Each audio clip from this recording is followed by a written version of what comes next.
Xin chàoបងបងទាំងគ្នាបាទតោះបងបងថ្ងៃនេះគឺខ្ញុំនឹងធ្វើការបង្ហាញជាមួយនឹង BYD អំណាញបាទ model ថ្មីជាប្រភេទ MPV 7 កៅអីបាទ MPV 7 កៅអីឡាននេះពិសេសមែនតើជាប្រភេទឡានសាំងលេខអគ្គិសនីបាទ plug-in hybrid បច្ចេកវិទ្យា DMI តែម្ដងបាទអញ្ចឹងខ្ញុំបង្ហាញរូបរាងខាងក្រៅបាទការ design ខាងមុខphânភាគខាងក្រៅមកជុំជូនបងប្អូនទស្សនាបាទសម្រាប់អំណាចនេះបាទជាឡានលក្ខណៈគ្រួសារក៏បាន business class ក៏បានដូចគ្នាបងប្អូនហើយតម្លៃសមរម្យមែនតើជាមួយនឹង option យើងមាន2ជម្រើសជា option advance ហើយនិង option premium អ្វីដែលខ្ញុំថតបង្ហាញជូនបងប្អូននេះគឺ option premium បាទអញ្ចឹងនេះគឺជាការ design ផ្នែកខាងក្នុងបាទនៅលើដៃទ្វារកន្លែងនេះសម្រាប់បាទគេហៅថា electronic អញ្ចឹងបងបើកទ្វារបងចុចខាងគឺជា electronic ហើយយើងមានផ្នែកខាងក្រោមមួយទៀតសម្រាប់បើកទ្វារដែរបាទកន្លែងនេះបងអូខេបាទហើយសម្រាប់កៅអីនៅលើ premium នេះគឺជាកៅអី massage បាទកៅអី massage កៅអីក្តៅត្រជាក់នៅក្នុង premium ប៉ុន្តែខាង passenger នេះគឺយើងមានតែកៅអីក្តៅត្រជាក់ទេបាទនេះគឺជាក្រងដែលបាទក្រងតាប់ឡូបង្ហាញព័ត៌មានបាទ screen entertainment ខាងក្រៅខាងក្រោមយើងមានជា wireless charge ទំហំ50 W បាទចំពោះប៊ូតុងបាទ driving mode សំភ្លើ auto hold start stop EV switching អីអស់នេះ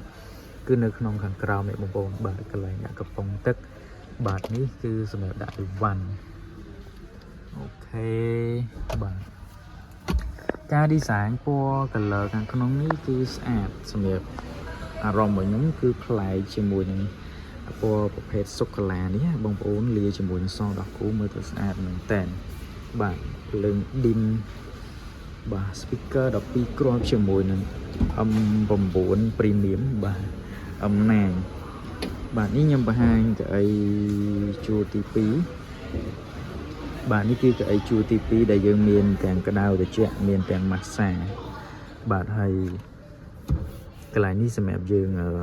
ខ្លួនឯងបាទសេរីតួខ្លួនឯកជនភាពខាងនេះមានដូចគ្នាបាទតែការធ្វើការងារបាទញ៉ាំបាយញ៉ាំអីពេលទៅការមែនតើបាទកន្លែងនេះទូទឹកកកបាទទូទឹកកកនេះបងបាទអាចប្រើ class A ឬក៏កម្ដៅក៏បានដូចគ្នាបាទ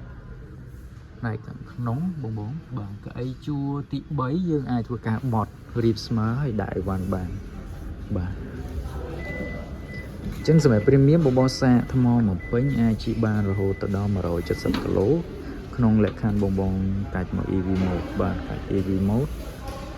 ហើយបើសាំងលាជាមួយអគ្គិសនីបងជិះបានដល់1000គីឡូបាទធំបាញ់រែងឆ្ងាយមែនតើ